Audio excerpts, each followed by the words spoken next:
there because this was a blatant intervention in the internal affairs of Pakistan, a regime change. As Prime Minister at the time, did you get in touch with the US President, with the US Secretary of State? What happened? The National Security Council decided to give a démarche, protested to the US in Pakistan and in Washington. We issued it. This is all minuted. Then we presented it to the Parliament Committee, then the Speaker of Parliament, then the President of Pakistan, who has this cipher, he sent it to the Chief Justice of Pakistan that there should be an inquiry held in this blatant interference in the internal affairs of Pakistan. Pakistan's new foreign minister says the United States and his country are entering a new engagement after what has been years of strained relations. And you and I have talked about those strained relations under your premiership. Do you believe, for the sake of Pakistan, that it is better to have a good relationship with the United States? Becky, I had perfectly good relationship with the Trump administration. It's only when the Biden administration came and it coincided with what was happening in Afghanistan. And for some reason, which I still don't know, they never got in touch with me. There was no US ambassador to Pakistan. I have no idea. But look, my point is very simple. 220 million people of Pakistan elected me. My first responsibility is to the people of Pakistan. My responsibility is for the well-being. We have 50 million people living below the poverty line. So when Russia offers us 30% discount on oil and 30% discount on wheat imports, India does the same. India is part of the Quad, part of the strategic alliance with the US.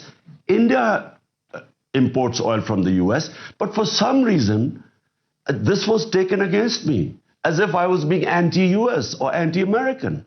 The US, let me repeat, has rubbished the notion that they have been involved in regime change in Pakistan. You continue to assert what they suggest is a conspiracy theory here. Do you genuinely believe that the US has been behind a regime change in Pakistan?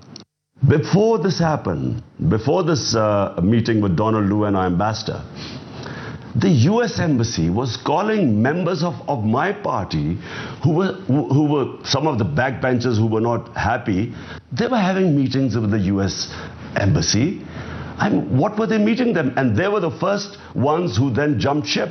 And they were the ones who then offered $1 million each to buy my other members of parliament who actually jumped ship later on. Why would the US embassy be interested in backbenchers of our party? So is the current government an American implant? It's with their blessings. And, you know, the painful thing, Becky, is not just that we all call it imported government.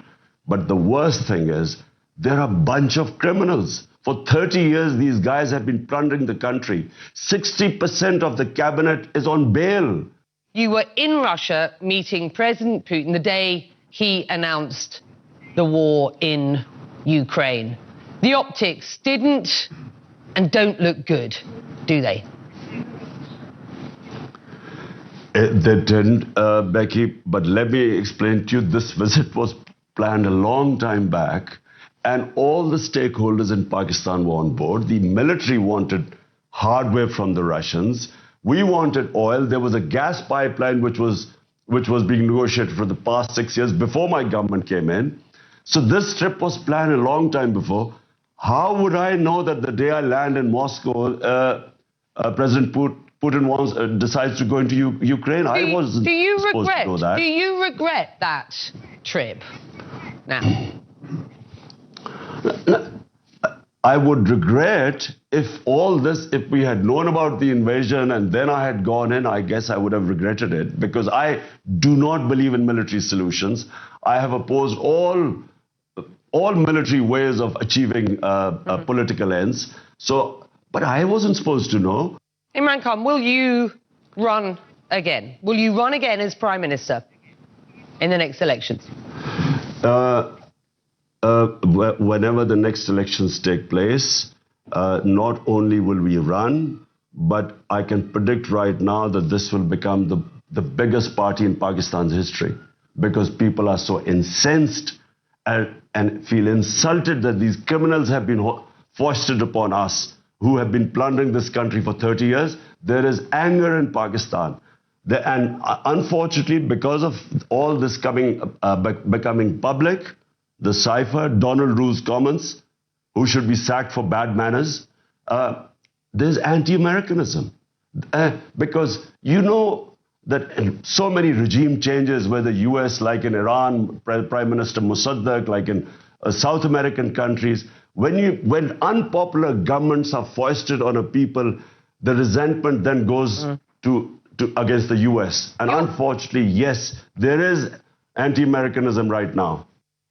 Well, that's Imran Khan in his first interview with international media since his ousting. We have reached out to the US State Department today following my interview. They again denied the allegations by saying there is absolutely no truth to them. And on April the 4th, the State Department said, and I quote, "We support the peaceful upholding of constitutional democratic principles. That is the case in Pakistan. It is the case around the world. We do not support one political party over another. We support the broader principles, the principles of rule of law, of equal justice under the law." And we also reached out to Pakistan's current government, but we have not heard back yet. But on April the 27th, Pakistan's information minister said, and I quote him here, "People of Pakistan are questioning Imran over his false corruption narrative. They are asking him why did he not prove any corruption with all his abuse of powers for 4 years." And apologies for the technical glitch there as we were wanting to bring that up, that statement for you on the screen. Well, moving on to Ukraine, and a first since Russia's invasion. A court in Kyiv found a Russian soldier guilty of war crimes in the first such trial since Russia invaded nearly 3 months ago. The 21-year-old was sentenced to life in prison for shooting and killing an unarmed civilian. He has 30 days to appeal. Meantime, chairman PTI Imran Khan का अमरीकी TV CNN को ये interview Imran Khan से मुख्तलिफ सवालात किए गए हैं इंटरव्यू में, और कहा गया कि अमरीकी अहदेदार ने कहा कि अदम एतमाद कामयाब हुई तो सब माफ़ कर दिया जाएगा।